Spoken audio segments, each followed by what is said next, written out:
महाकारुणिक तथागत भगवान सम्यक संबुद्ध, भगवान ने सुख्यात किया हुआ, सुस्पष्ट किया हुआ ऐसा सद्धर्म और ऐसे महान सद्धर्म पर चलने वाला अरे श्रावक संघ, इन बुद्धों के बुद्ध गुणों को, धर्म के धर्म गुणों को, संघ के संघ गुणों को, इन महान तीन रत्नों को पंचांग प्रणाम करते हुए द्वितीय बुद्ध शासन के कर्णधार विश्व रत्न बोधिसत्व परम पूज्य डॉक्टर बाबा साहब अम्बेडकर एवं जो जो महानुभाव, जिन महानुभावों ने इस सद्धर्म को लोगों में बांटा, ऐसे महानुभावों को खूब खूब मंगल मैत्री, मंगल मैत्री, मंगल मैत्री।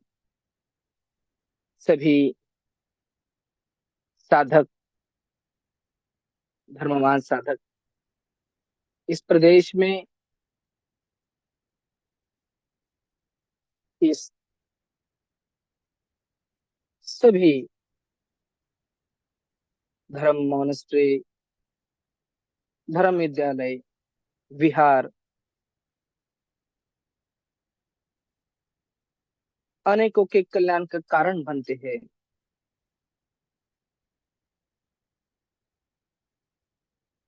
भारत में यह बहुत बड़ी अनमोल संपदा, भारत की सबसे बड़ी अनमोल संपदा, और बार बार भारत में जगती आई है। और भारत के नहीं, सभी देशों के लोगों को इसका लाभ मिलना चाहिए। पुरातन काल में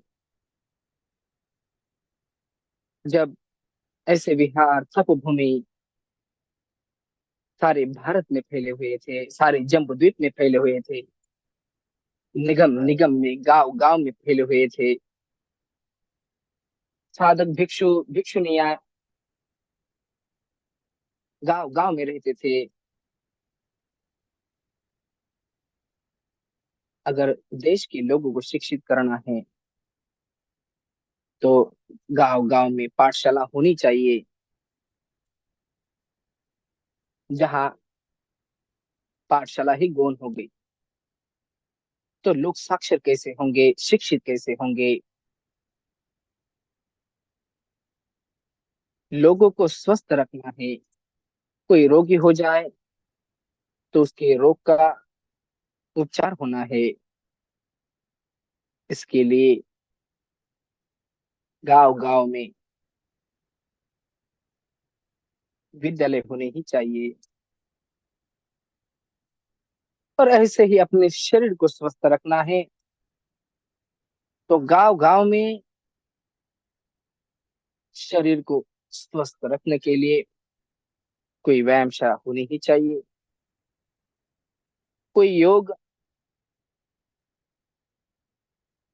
आसन, प्राणायाम इत्यादि का अभ्यास कर सके, ऐसे स्थान होने ही चाहिए। ठीक इसी प्रकार मन को स्वस्थ करने के लिए ऐसी तपोभूमियां स्थान स्थान पर होनी ही चाहिए, मेडिटेशन सेंटर होने ही चाहिए और होंगे ही। अपने शुद्ध रूप में जब जब धर्म जागता है, जैसे जैसे लोग स्वीकार करते चले जाते हैं, साधना में बढ़ते हैं, वैसे वैसे होता ही जाता है। और धर्म का तो किसी से विरोध नहीं होता, विरोध तो संप्रदायों में होता है। एक संप्रदाय वाले दूसरे संप्रदाय वालों से झगड़ेंगे, जो कि अच्छी बात नहीं है। जो कि ऐसा होता है, धर्म को लेकर क्या लड़ेंगे।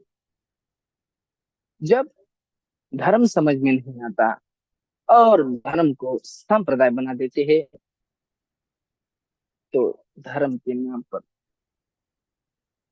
बड़े बड़े अवडंबर तैयार करके लड़ते हैं। लेकिन धर्म जब समझ में आने लगता है तो क्या लड़ेंगे, शील सदाचार में क्या लड़ेंगे। कोई कहेगा तेरा शील कमजोर है, मेरा ज्यादा अच्छा है। अच्छा है तो मैं भी मजबूत कर लेता हूँ अपना शील।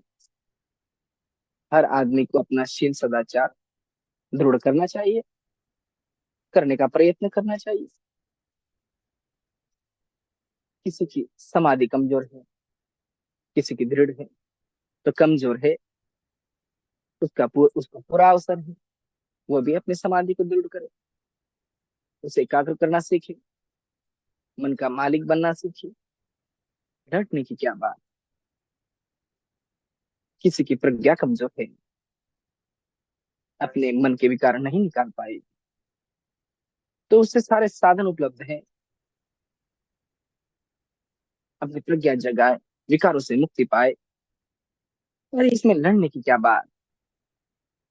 कोई रोगी हो, कोई निरोगा हो, तो दो आपस में लड़ेंगे क्यों। निरोगी को देखकर कोई रोगी के मन में पेड़ न जागे, मैं भी ऐसा मुक्त हो जाऊं। धर्म में लड़ने के लिए जगह नहीं। धर्म में तो किसी धर्मवान को देखता है तो बड़ा प्रसन्न होता है, सीख मिलती है। अरे मैं भी ऐसा धर्मवान बनूं, मैं भी ऐसा संत बनूं, भिक्षु बनूं, मैं भी ऐसा निर्मल चित्त बनूं।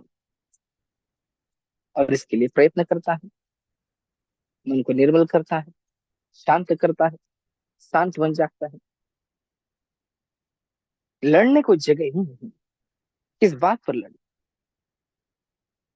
धर्म शुद्ध रहे तो ये धर्म के नाम पर जो लड़ाई, जो झगड़े होते हैं, सब दूर हो जाएंगे। और दूर हो जाने में ही कल्याण है। अपने समाज का कल्याण, अपने राष्ट्र का कल्याण, अपने देश का कल्याण है, इस सारे विश्व का कल्याण। ना समझ लोगों ने धर्म के नाम पर कितने खून खराबे किए, कितना रक्तपात किया, कितना अन्याय और अत्याचार किए धर्म के नाम पे। धर्म समझे नहीं, धर्म क्या होता है। धम्म होता है निर्मल चित्त ही धम्म है, मेला चित्त ही अधम्म है। निर्मल चित्त से जो काम करे वो धर्म का काम है, वो सदाचरण का काम है। दुराचरण हो ही नहीं सकता। जब चित्त निर्मल होगा तो दुराचरण कैसा होगा। शरीर या वाणी कोई भी ऐसा काम कैसे करेगा जिससे अन्य प्राणियों की सुख शांति भंग होती हो, जिससे अन्य प्राणियों की अमंगल होता हो। कर ही नहीं सकेगा। मन निर्मल होगा तो वही काम करेगा जिसमें सबका मंगल हो, सबका कल्याण हो, अपना भी भला हो, औरों का भी भला हो, यही करेगा। और मन मैला नहीं हो तो अच्छा ही होगा, लेकिन मन मैला करेगा तो जो भी करेगा बुरा ही बुरा करेगा। सारे काम तो मन से ही उत्पन्न होते हैं। और मन में विकार ही विकार, राग है, द्वेष है, दुर्भावना है, ईर्ष्या है, अहंकार है। ऐसा आदमी अच्छा काम कैसे करेगा। ना वाणी से अच्छा काम करेगा, ना शरीर से अच्छा काम करेगा, ना कर पाएगा। अपने आप को भी दुखी बनाएगा, औरों को भी दुखी बनाएगा। ऐसे आदमी जितने ज्यादा समाज में हो जाएंगे उतना समाज दुखी होता चला जाएगा। निर्मल चित्त वाले आदमी जितने समाज में जागेंगे उतना सुख जागेगा। मनुष्य है, सामाजिक प्राणी है, हमको तो समाज में रहना है। परिवार में भी कुछ गृहस्थ लोग हैं तो उनको रहना है, तो सुख शांति नहीं। अशांति क्यों बढ़ाए, बेचैन क्यों बने, दुखी क्यों बने। सब समझते इस बात को, इसका उपदेश सब समझते हैं। सब शांति से जीना चाहते हैं। दुनिया में एक भी आदमी नहीं मिलेगा कि कहे कि सुख नहीं चाहिए, शांति नहीं चाहिए, मैं तो बेचैनी का जीवन चाहता हूँ, मैं तो अशांति का जीवन चाहता हूँ। एक आदमी नहीं मिलेगा। किसी भी समाज का हो, किसी भी संप्रदाय का हो, किसी देश का, किसी बोली भाषी का हो, सब सुख चाहते हैं, सब शांति चाहते हैं। इसके उपदेश की जरूरत नहीं है। पर सुख आए कैसे, शांति आए कैसे, इसके अभ्यास की जरूरत है। और वो अभ्यास प्रवचनों में नहीं होता, मंदिरों में नहीं होता, मस्जिदों में नहीं होता। प्रेरणा मिलती है लेकिन, पर उसे सीखने के लिए किसी तपोभूमि में ही जाना पड़ेगा। ये भारत की विशेषता है। जगह जगह तपोभूमि, जहां जाओ वहां तपोभूमि। यह तप रहा है, कोई भिक्षु तप रहा है, कोई भिक्षु नहीं तप रही है। प्रदेश में जाते हैं, कैसे सीखते हैं, ध्यान कैसे किया जाता है, शील कैसे पालन किया जाता है, सीखते हैं। मन को निर्मल कैसे बनाए, सीखते हैं। प्रज्ञा कैसे जगाए, सीखते हैं। किसी समाज का हो, किसी संप्रदाय का हो, किसी प्रदेश का हो, सब सीखते हैं। ये भारत की विशेषता है। और यही बात भारत में ही नहीं, सारे विश्व में फैलाई। इसी अर्थ में भारत भारत को सब देश गुरु मानते हैं, सब लोग गुरु मानते हैं। कितना बड़ा आदर का भाव है, श्रद्धा का भाव है भारत के प्रति। पर उस देश में पता चलता है, आप जब रहते हैं, बड़े बड़े अवसर आते हैं। किसी का एक अवसर आया जो प्रधानमंत्री के बारे में, कि कोई प्रधानमंत्री इस देश में आया है, कोई राजनीतिक वार्ता करने के लिए, कोई धार्मिक बात के लिए, और किसी किसी, तो कुछ लोग हमें देखने को मिलता है।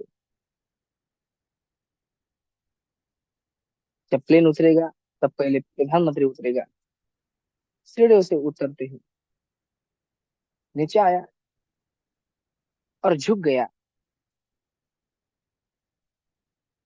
और आकर सीढ़ी पर बैठ गया। वो आखिरी सीढ़ी पर बैठकर इस धरती को छू करके माथे पर लगाता है। भारत की धरती, भारत की धरती को इतना महान क्यों मानते थे? इस धरती में धर्म समाया हुआ है, 1000 1500 वर्षों से। तब करके मन को शुद्ध करने की बात भूल गई, और धर्म के नाम पर न जाने कितने खेल खड़े कर लिए।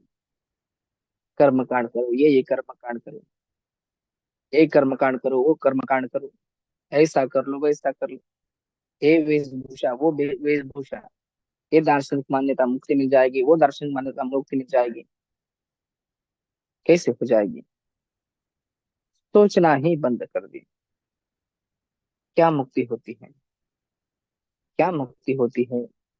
किसको समझ किसको समझने के लिए समझना होता है बंधन किसका? अरे विकारों विकारों का ही तो बंधन है। और काहे का बंधन? गांठे पर गांठे बांध रखी हैं भीतर। विकार जगाया और गांठ बांध ली, तो कैसा गांठ गठीला। और ये जो विकार जितने हैं, और कोई सा जागता है और चल पड़ता है, मृत्यु के समय जागता है और चल पड़ता है। भव चक्र ही भव चक्र। च्युति होने के तुरंत कहीं प्रतिसंधि होती हो, तो जे चित्त जागता है वही हो जाएगा। ये विकारों के कितने व्याकुल हैं, अपने विकारों की, जो भीतर ही भीतर रहता हो कलाकार। कई कारागृह में भी लोग ध्यान करते हैं, या शिविर वगैरह लगते हैं, कि भाई हम 4 दीवारी के अंदर बंदी है, उनको लगता है। एक और कारागृह जिसमें सब बंदी है, कारागृह अपने भीतर है। ऐसा कारागृह भीतर बना हुआ कि सारा जीवन इस कारावास में रहता है। कारागृह में रहने वाला कितना व्याकुल, कितना व्याकुल। इस कारागृह में रहने वाला कितना व्याकुल, कितना। देखो सब रात जगह है, भीड़ जगह है, काशी। तो शिकंजे में गिरफ्त हो गया, बंदी हो गया 2400 घंटे। साधना करते हैं तो मालूम होता है 2400 घंटे भीतर ही भीतर सुखद संवेदना जागी या दुखद संवेदना जागी, सुखद जागी, राग जगाया, आसक्ति पैदा की, दुखद जागी, द्वेष जगाया,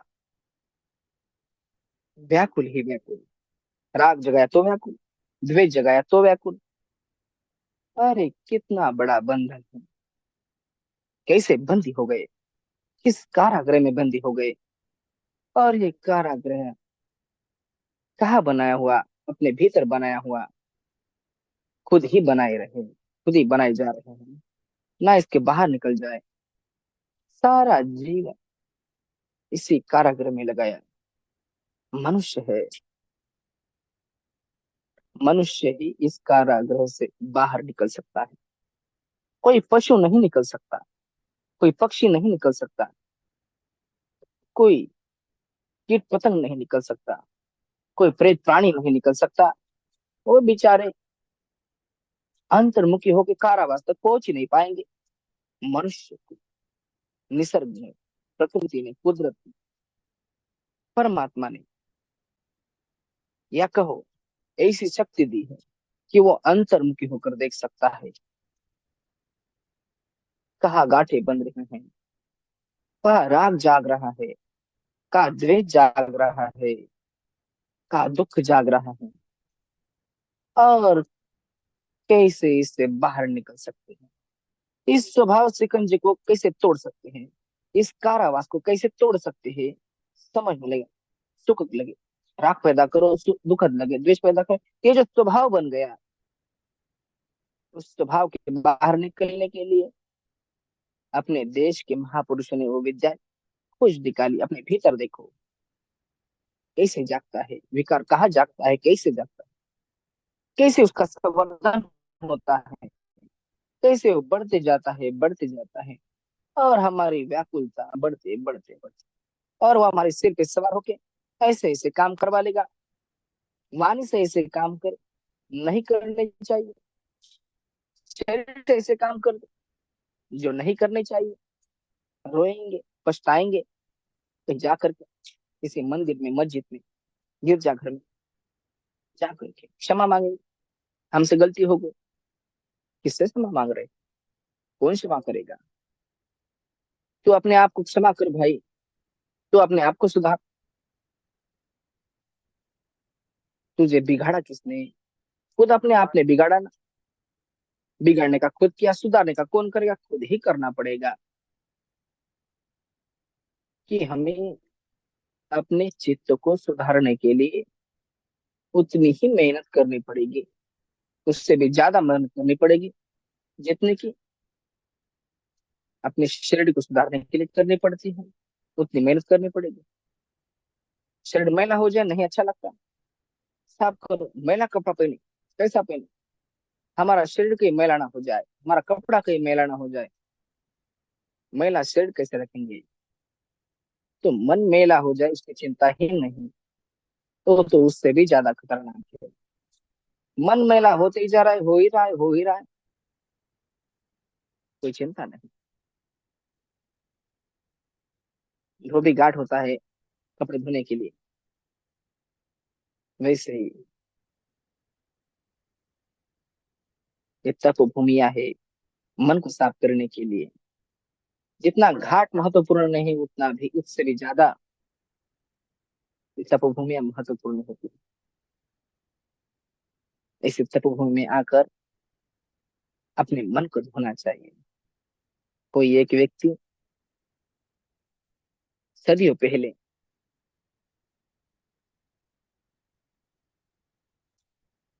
तो किसी देश का व्यक्ति यहाँ आया, इस देश को घूम घूम के देखता है, यहाँ की भाषा सीखता है, इन लोगों की मनोवृत्ति कैसी है, ये किस तरह की बातें करते हैं।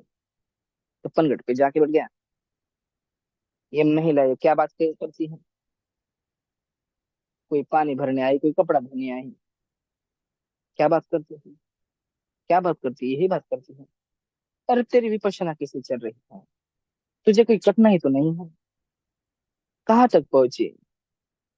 और कोई कह दे कि नहीं अरे थोड़ी सी, अरे बड़ा भागा, अब भागो, जल्दी शुरू कर, फिर शुरू कर।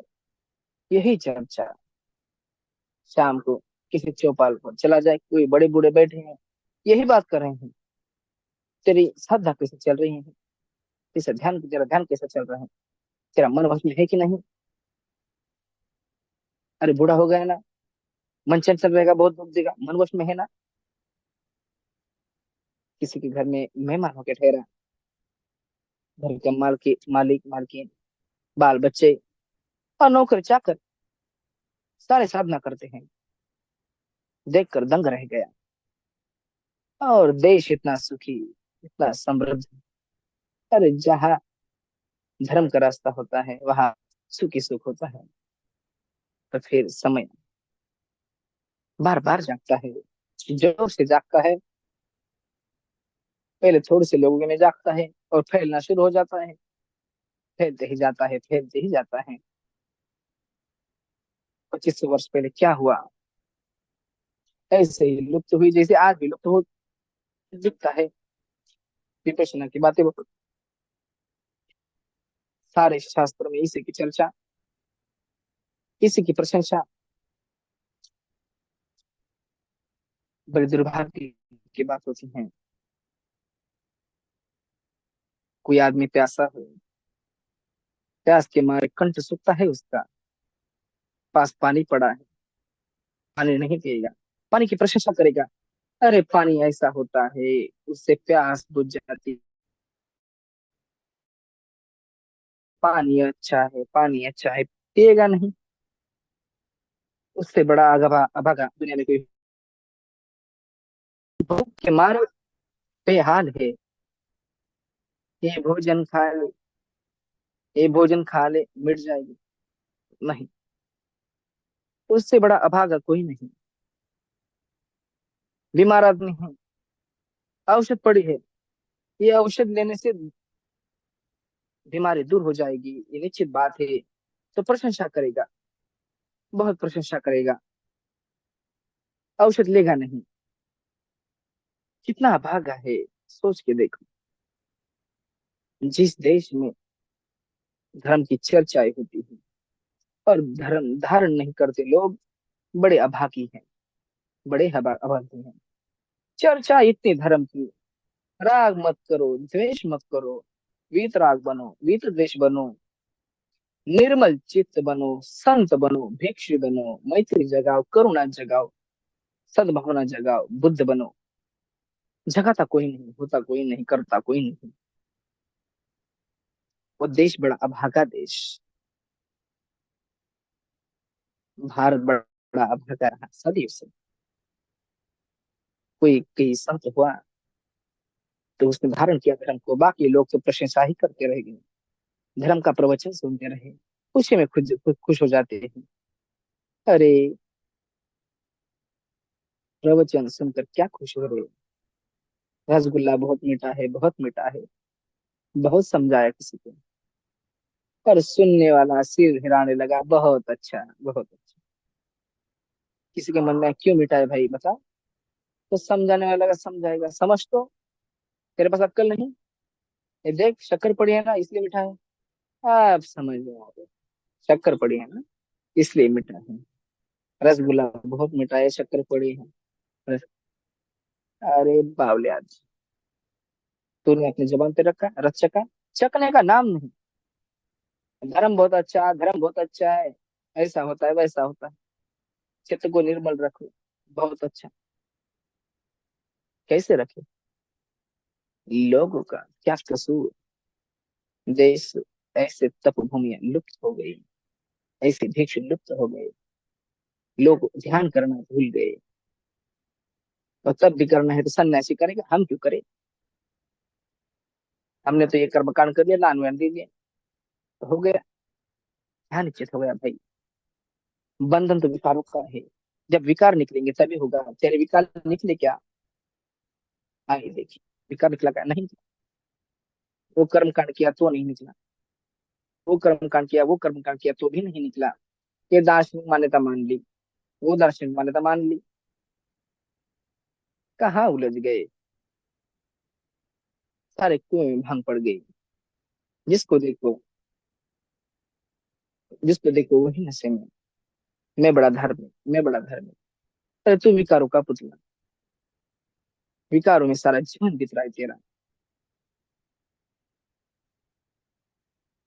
इसलिए देश दुखी हो गया, सारा राष्ट्र दुखी हो गया, सारे विश्व का सरमुर हुआ करता था। एटम के कारण, एटम बम के कारण नहीं, हथियारों के कारण नहीं, निस्तानाबूद हो जाने वाले होते हैं। सुख नहीं, शांति नहीं, धर्म के नाम पर गुरु रहने वाला देश, और देश के लोग धर्म की चर्चा करें, धर्म की बातें करें, लेकिन धर्म धारण ना करे, कैसे करे बेचारे। जैसे पाठशाला होगी, वहां जाकर देखेगा क्या क्या लिखना, क्या क्या पढ़ना। पाठशाला ही खत्म हो गई, कैसे होगा। कहीं कोई व्यायामशाला होगी, कोई आसन प्राणायाम करके देखेगा, वही बंद हो गई, तो क्या करेगा। अपने मन को मजबूत बनाने के लिए, अपने मन को निर्मल बनाने के लिए एक पाठशाला हुआ करती है, तो कैसे बनाए। ऊपर ऊपर से थोड़ी सी निर्मलता आ गई, भीतर तक तो वही स्वभाव है, बाहर निकलने का कोई रास्ता ही नहीं। इसीलिए कहते हैं जहां जहां ऐसे कोई तपोभूमियां स्थापन होती है, मन प्रसन्नता से भर उठता है। अरे न जाने कितने लोग, कितनी पीढ़ियों तक लोगों का कल्याण होगा। किसी पाठशाला में 10, 20, 50 कोई इमारत गिर पड़ती है, पढ़ाने वाला नहीं रहता, तो उसका कोई लाभ नहीं। तपोभूमि होती है, कोई इमारत गिरती है, केवल पेड़ खड़े हैं, कोई आए वहां पर ध्यान करे, धर्म की तरंगे कायम है, जो भी ध्यान करेगा उतना ही लाभ मिलेगा, सदियों तक चलती है। जहां जहां लोग ध्यान करते हैं, वहां पर सारा वायुमंडल तरंगों से तरंगित होता चला जाता है। 2,500 पहले जहां पर भी किसी ने ध्यान किया होगा, आज भी वहां पर जाकर ध्यान करके देखिए, वही तरंगे बड़ी लह तरंगित होती हैं। जब धर्म हम शुद्ध रूप में रखते हैं, यदि कोई कर्म कांड जोड़ दिया, कोई दार्शनिक मान्यता जोड़ दी, कोई सांप्रदायिक भाई में जोड़ दिया, बस धर्म चला जाएगा, वही प्रमुख हो जाएगा।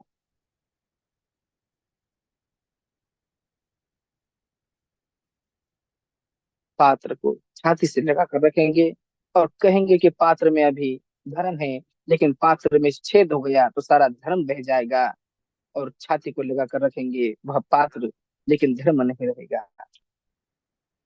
आने वाले जो भी पढ़ाने वाले रहेंगे, टीचर रहेंगे, रहेंगे, धर्म को जाए। क्या शुद्ध रूप होता है, शील सदाचार का जीवन। अपनी वाणी से, अपने शरीर से कोई ऐसा काम न करेंगे जिससे अन्य प्राणियों का अमंगल होगा, अन्य प्राणी को अहित होगा, अन्य प्राणियों को पीड़ा पहुंचती हो। शरीर और वाणी से कोई कर्म करेंगे जिसमें मंगल समाया हुआ, कैसे करेंगे। अपने मन को वश में करेंगे, तो शील सदाचार का पालन करने के लिए तपोभूमि में जाकर समाधि का अभ्यास करेंगे। प्रैक्टिस करते करते करते चित्त को एकाग्र करना शुरू करेंगे। आनापान तो कोई भी कर सकता है, सांस आ रहा है जा रहा है, सबके लिए एक सी बात है। किसी समाज का हो, किसी संप्रदाय का हो, किसी कहा का भी हो, पुरुष हो नारी हो, जो कुछ भी, सांस आ रहा है जा रहा है, इतना तो देखना है, कोई कठिनाई नहीं। एक संप्रदाय से दूसरे संप्रदाय में धर्मांतर करने की बात नहीं। अब प्रज्ञा जगाई, क्या प्रज्ञा जगाई, साधक है। शरीर और चित्त का संबंध है। चित्त में कोई बात जागे, शरीर से संवेदना होने लगी, शरीर से संवेदना होने लगी, तो फिर विकार जगाया। विकार जगाया और संवेदना हुई, यही चक्र चल पड़ा। विकार पर विकार, विकार पर विकार जगाए जा रहे हैं उस विद्या द्वारा। विकार जागा, संवेदना हुई, अब हम विकार नहीं जगाते। अब हम तो उसे साक्षी भाव से देखेंगे कि दुष्ट टूटा, ये स्वभाव पंजा टूटा, वो अपने बंधन से बाहर आने लगे। हिंदू हो, बौद्ध हो, सिख हो, मुस्लिम हो, जो कोई भी, ब्राह्मण हो, मुस्लिम हो, आदमी आदमी है, सबका एक जैसा स्वभाव है। सब पागलपन में राग जगाते हैं, द्वेष जगाते हैं, व्याकुल होते हैं, अपना बंधन बांधते हैं। और इस विद्या द्वारा राग जगाना बंद करेंगे, द्वेष जगाना बंद करेंगे, और मुक्त होते चले जाएंगे। तपोभूमि का यही काम होता है, संप्रदाय मानने का काम नहीं। ऐसे तपोभूमि में कोई संप्रदाय नहीं बनता। शुद्ध धर्म उसको कायम रखना, शील समाधि प्रज्ञा, शील समाधि प्रज्ञा, और उससे अपने करुणा मैत्री सद्भाव, इसके अतिरिक्त और कुछ नहीं। इसे वो कायम रखेंगे, सदियों तक इसका लाभ होता चला जाएगा, सदियों तक। 2500 वर्ष पहले ऐसे ही विद्या लुप्त हो गई, धर्म लुप्त हो गया। किसी महापुरुष ने खोज निकाली, बांटने लगा। जब ये विद्या बढ़ती है, कैसे फैलती, इसका कोई ढिंढोरा नहीं पीटता। आज के जमाने में जैसे कोई विज्ञापन नहीं होता, कोई टीवी पर विज्ञापन नहीं होता, जो आदमी इसका लाभ उठाता है वो स्वयं विज्ञापन करते फिरता है, बड़ा लाभ हुआ, तू भी करके देख, बड़ा लाभ हुआ, तू भी करके देख। इसीलिए यही पस्सी को आओ, आ तू भी करके देख, ऐसे फैलता है। जिसमें जिस तरह का सामर्थ्य होता है, कोई अच्छा वक्ता होता है, तो उससे रहा नहीं जाता, तो लोगों को बोलेगा, समझाएगा। सांप्रदायिकता विहीन विद्या है, वैज्ञानिक विद्या है, आशु फलदायिनी विद्या है। अभी करके देखो, समझ समझ जाएगा। लेखक होगा, लिखेगा, लिख करके समझाएगा सबको। कोई धर्म सेवा करने वाला है, ऐसे तब में आकर सेवा करेंगे, मेरी सेवा से भी लोगों को लाभ हो जाए। कोई धन से समर्थ है तो धन लेके आएगा। हर जगह दान देता हूँ, या दान देना आवश्यक। 100 वर्ष पुराना में अरबपति सुदत्त नाम के व्यापार, भारत में बाहर बाहर भी फैला हुआ उसका व्यापार, जिनसे व्यापार होता है, बड़ी बड़ी गाड़ियां, बड़े बड़े रथ, बड़ा धनवान है।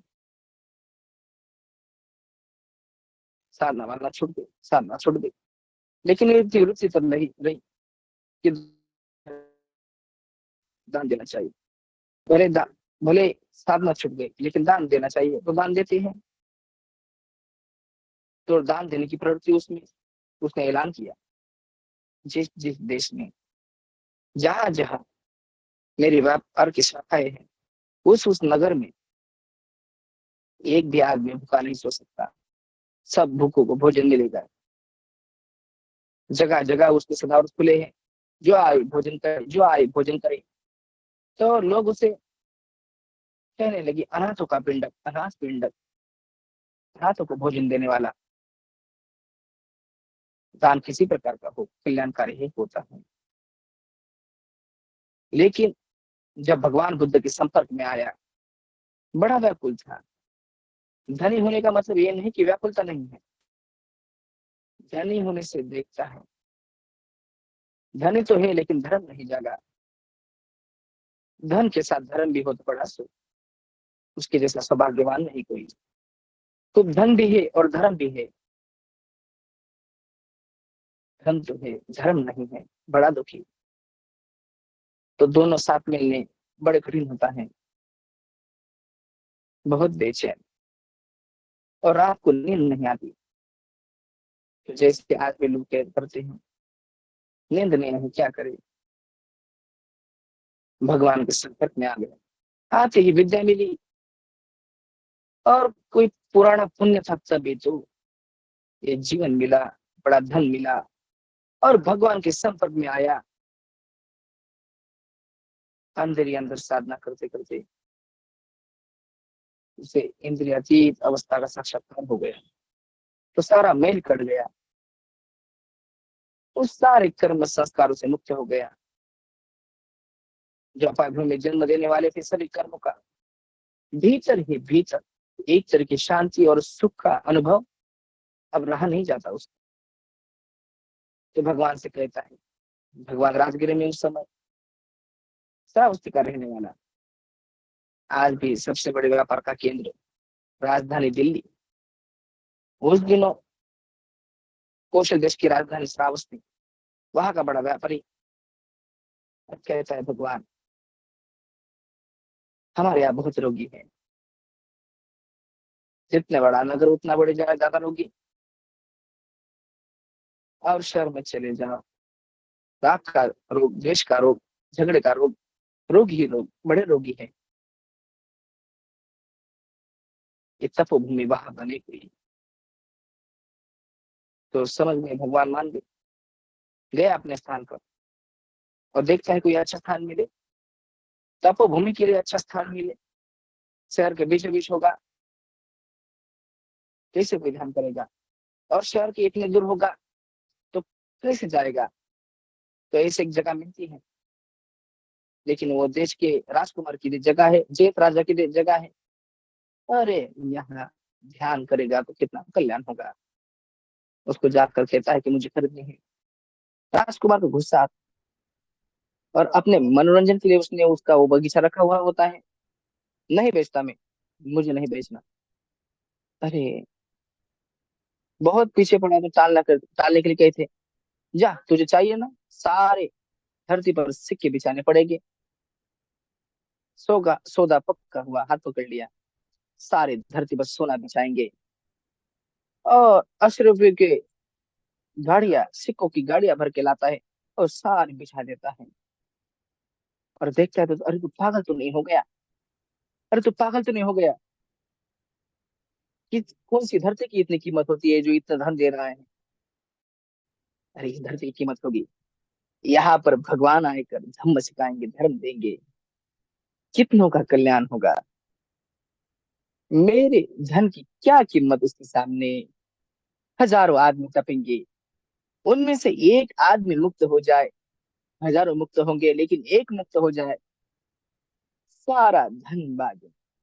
उसके हिसाब से वो धन कुछ भी नहीं, रहा नहीं गया। जिसने धर्म जान लिया उसमें से नहीं जाएगा। अरे ऐसा रास्ता सबको मिले, जिसको मुक्ति का रस चाखने को मिला, विकार थोड़े से भी दूर हुए।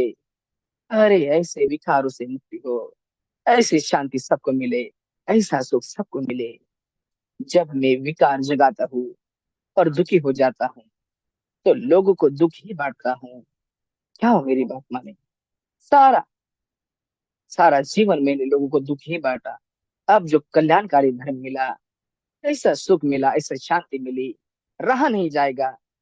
ये सुख बांटो, ये शांति बांटो, ज्यादा से ज्यादा लोगों को सुख कैसे दिया जाए, ज्यादा से ज्यादा लोगों को धर्म कैसे दिया जाए। कोई पब्लिसिटी प्रोपेगेंडा नहीं, जिसने चख लिया उसे रहा नहीं जाएगा। परिवार वालों से कहेगा, सबको कहेगा, तू भी चख के दे, क्या सुविधा चाहिए, मेरे पास धन है, कैसे सुविधा तैयार हो जाए, कैसे शांति। कोई बड़ी लग्जरियस कोई महल नहीं बनाना, लेकिन शांति पूर्वक सुख सुविधा होता है। उसके लिए मैं क्या करूं, मैं क्या कर सकता हूँ, मैं क्या कर सकता हूँ। अपने आप जागने लगता है। तो फिर आदमी अपने आप को पहचानता है कि मुझ में सचमुच धर्म जागा कि नहीं, सच में मुझे साधना का लाभ हुआ कि नहीं। एक मापदंड है जिससे मापा जाता है। आदमी ध्यान करने लगा, राग मुक्त होने लगा, द्वेष मुक्त होने लगा, और यही है कि मैं, लक्ष्य यही है कि मैं भव चक्र से कैसे बाहर निकलूं, मैं कैसे सारे दुखों से मुक्त हो जाऊं, मैं कैसे हो जाऊं। सारी जिंदगी मैं का संगीत चलता रहा। फिर धर्म के रास्ते आकर के कोई मैं मेरा कल्याण हो, ये तो ठीक बात है। मेरे साथ साथ औरों का भी कल्याण हो। बड़े दुखियारे हैं मेरे गांव में, कितने दुखियारे, मेरे नगर में कितने दुखियारे, मेरे प्रदेश में कितने दुखियारे, मेरे देश में कितने दुखियारे, सारे विश्व में कैसे दुखियारे हैं। इनका कल्याण कैसे हो। मेरे साथ साथ इनका भी कल्याण हो। इनको भी ऐसे सुख सुविधा मिले, ऐसा तरीका मिले। इसके लिए भी, ये भी अपने दुखों से बाहर आ जाए। ये सद्भाव जागने लगा तो समझो साधना होने लगी, धर्म में पकने लगे।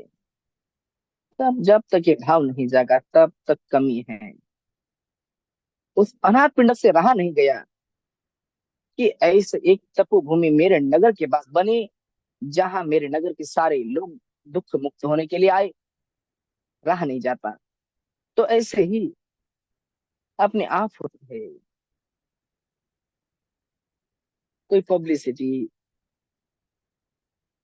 किसी के कपड़े खींचना, अरे तू इतना सेठ है, तू दान नहीं देगा, तू इतना ही दान दिया तूने, अनाथ पिंडक ने सोना दिया, तू क्या करता है। धर्म नहीं करोगे, ऐसा भूल के भी नहीं करना।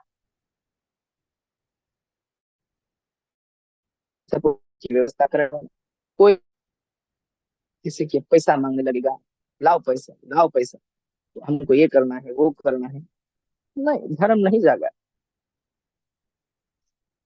सूचना लोगों को जरूर होनी चाहिए। सूचना हो कि इस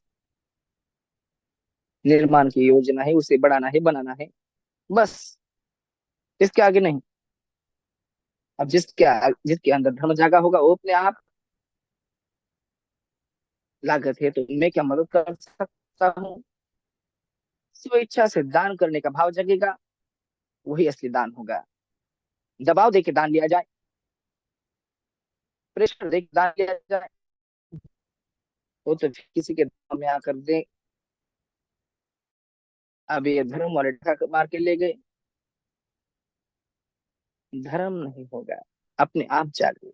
अरे कितने कल्याण का काम। ऐसी शांति मिली, ऐसी शांति सबको मिले, ऐसा सुख सबको मिले। मैंने थोड़ा किया फिर बंद कर दिया, थोड़ा किया तो शांति मिले ना। और ज्यादा शांति मिलने के लिए ज्यादा से ज्यादा करना पड़ेगा। ज्यादा से ज्यादा ध्यान करो, जहां जाके ध्यान करो, प्रेरणा जागे, बड़ी बात हो गई। धर्म की शुद्धता, धर्म की शुद्धता मांगने की नहीं हुआ करती। कोई साधु सन्यासी किसी घर से जाते हैं, भिक्षाम दे, ये माई 2 रोटी दे, इतना वाला होगा, तेरे बच्चे होंगे, तेरा ऐसा होगा, तेरा वैसा होगा। कोई टालने के लिए कोई 2 रुपए दे दी, 2 रोटी दे दी, उसमें प्रेरणा नहीं, लेने का होश नहीं। क्या भारत की परंपरा। किसी घर के सामने कोई जाएगा, भिक्षु जाएगा, अपना पात्र लिए हुए 1 मिनट के लिए खड़ा होगा, वो दान मांग नहीं रहा, लोगों को पुण्य करने का अवसर प्रदान कर रहा है।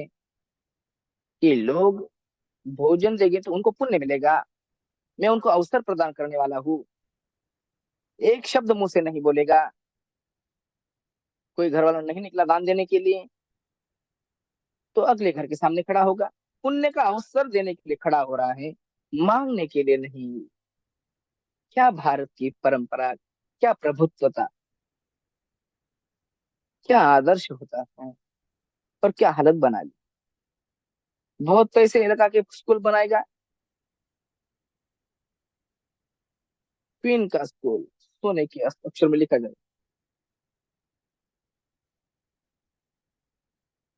कोई कॉलेज, कोई स्कूल, तो 10 एडमिशन तो हमारे, हम स्कूल के बाद एडमिशन देना पड़ेगा, तो हमारे पेशेंट लेने पड़ेंगे। अपने कीमत के लिए दान दे रहा है, इसमें भी व्यापार करता है। धर्म भूल गए तो भी ऐसा होता है कि चल स्कूल को दान देता हूँ तो मेरे लोग लगाने पड़ेंगे, चल किसी अस्पताल बनाता है तो मेरे पहले मरीज लेने पड़ेंगे, तो बदले में कुछ चाहता नहीं। धर्म का दान देने के बाद ज्यादा से ज्यादा लोगों का कैसे भला हो। किसी भूखे को रोटी देता हूँ, जरूर देनी चाहिए। उस बेचारे की भूख मिट जाएगी, उसे सुख मिला। किसी प्यासे को पानी देता हूँ, बड़ा पुण्य है। फिर कैसा हो गया? किसी नंगे को कपड़ा देता हूँ, कुछ दिनों के बाद, कुछ महीनों के बाद कपड़े फिर फट गए, फिर नंगा हो गए। रोग को औषध देता हूँ, लेकिन फिर कोई रोग लग गया। किसी को धर्म मिल गया तो जन्म जन्म का पुण्य हो जाएगा, जन्म जन्म का मंगल हो जाएगा, सारे दुखों से बाहर निकलता चला जाएगा। इसीलिए अपने यहाँ कहा, सब दान धम्म दान जिनाति। जितने विकार है वो सब, जितने दान है सभी दानों में सब श्रेष्ठ दान है, बड़ा अनमोल दान है, इसकी कोई कीमत नहीं है। ऐसी विद्या किसी को मिल जाए, द्वेष से बाहर निकलने की विद्या, अपने गांठे खुलने की विद्या, अपने विकारों से मुक्त होने की विद्या, भव चक्र से बाहर होने की विद्या, इससे बढ़कर और क्या दान होगा, क्या ही होगा। देश में धर्म जब शुद्ध रूप में जागेगा तो बात समझ में आने लगेगी। और तब इस प्रकार की तपोभूमियां न जाने कितनी हो जाएगी। तब पनघट पर ये महिलाएं वही बातें करेंगी, चौपाल में वही बड़े बूढ़े वही बात करेंगे कि तेरी साधना कैसी चल रही है। पति पत्नी बच्चे सब यही चर्चा करेंगे कि कैसे काम करे, कैसी साधना चल रही है। सारे गृहस्थ हैं, और एक बीमारी चल पड़ी। ये साधना करो तब करना, ये सन्यासियों का काम। अरे अपना तो ज्यादा बड़ा काम है, हमारे प्रति तो इतनी बड़ी जिम्मेदारी है गृहस्थ के प्रति। ऐसा समझना चाहिए, कैसा सामना करे। अनचाही हो गई, मनचाही नहीं हुई। हमारा जीवन इतना गार गठला हो गया गृहस्थों का, तो गृहस्थों के लिए तो ज्यादा जरूरी है। जो आदमी अपने कपड़े ज्यादा मैले करता हो उसको तो ज्यादा जरूरत होगी धोबे की। तो सन्यासी क्या, सन्यासी को करना ही क्या है। लेकिन गृहस्थों को तो बहुत आवश्यक है। ये देश से विलुप्त होती चली गई, बड़ा नुकसान हुआ। अब एक बात सारे देश में जागनी चाहिए कि गृहस्थों को साधना करनी अत्यंत आवश्यक है।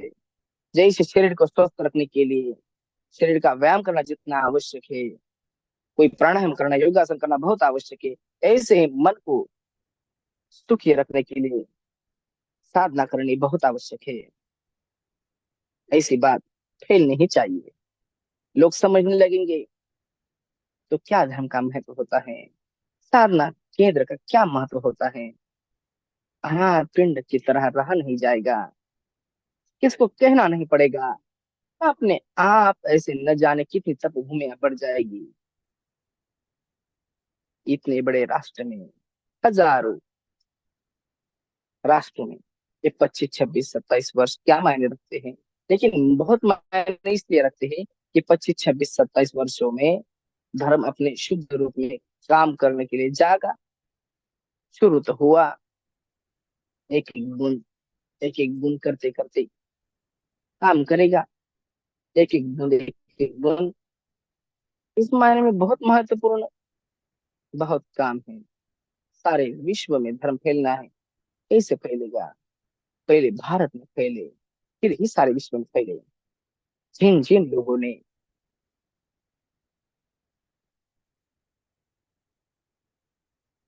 खूब पक्के अपने भले के लिए धर्म में पकेंगे तो दुख से बाहर निकलेंगे, बड़े सुख शांति से भर जाएगा। खूब पके इस प्रदेश के लोग, इनके लिए बड़े कल्याण की बात। आए पुराने साधक है, घंटे के लिए आए, घंटे 2 घंटे के लिए आए, एक दिन के लिए आए, 2 दिन के लिए आए, एक एक दिन का, एक एक दिन का शिविर हैंडल करे, अटेंड करे। 3 दिन का शिविर, 10 दिन का शिविर, और साल भर में कुछ ना कुछ। 10 दिन का शिविर करे, 20 दिन का, 30 दिन का, 1.5 महीना का करेंगे, और यूं आगे बढ़ते चले जाएंगे। अपना कल्याण करेंगे, अपना मंगल करेंगे। कोई डिग्री तो नहीं मिलती, कोई एडमिशन तो नहीं मिलती, इसको सर पर उठाओ, इसने तो बहुत कर दिया, बहुत ध्यान किया। बहुत शिविर बढ़ा लिया। ऐसा तो कुछ होने वाला नहीं है कि अपने कपड़े मैले ज्यादा हो गए बस उनसे धोना है, बस थोड़े थोड़े। और जैसे जैसे धर्म में लाभान्वित लोग होते चले जाएंगे, तो रहा ही नहीं जाएगा। सभी काम करने लगेंगे, सभी धर्म काम करने लगेंगे, अपने मन के मेल दूर हो सकते हैं, सुख शांति मिल सकती है। तो लोगों को जानकारी होगी। तो आज भले ही 20-30 आदमी ही सुनेंगे, 50-100 ही सुनेंगे, लेकिन जैसे जैसे ये बढ़ेगा तो इतने लोग होंगे, तो बहुत खुश करेंगे, बहुत साधक करेंगे। क्योंकि जहाँ साधना की जाती है वहाँ वाइब्रेशन होती है, धर्म तरंगे होती है। और जैसे जैसे लोग इस तरंगे में आते चले जाएंगे, बहुत से लोग तपेंगे ही, अपने दुखों से बाहर चले जाएंगे, खूब सुख शांति से। एक आदर्श तपोभूमि, एक आदेश, एक प्रदेश बड़ा आदर्श बने किसी अन्य प्रदेश में, इसी प्रकार की तपोभूमियां बना बना करके अपने दुखों से बाहर आए, सारे देश दुखों से बाहर आए, सबका मंगल हो।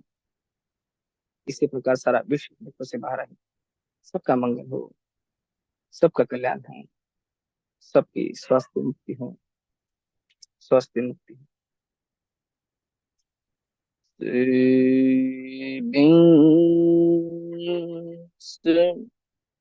चक्रवाणी संज्ञका देव च ब्रह्मणो यं कतं कुयं सब संपत्ति साधकं सभेतं अनुदित्वा समगा संसनिरत पमादुरहितं तुम अरकास्तु विशेषतु पुण्यभागमितं पुण्यं समगतामकारितं अनुमोदन्तु तं सर्वे मेदिनी ठाकुर संकीर्ति भगवन्तु सर्वमङ्गलं भगवन्तु सर्वमङ्गलं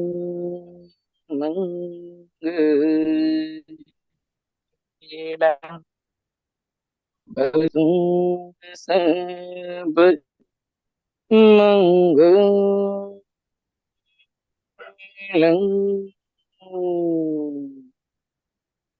सुखी सा दुःखानि रोगा। साधु साधु।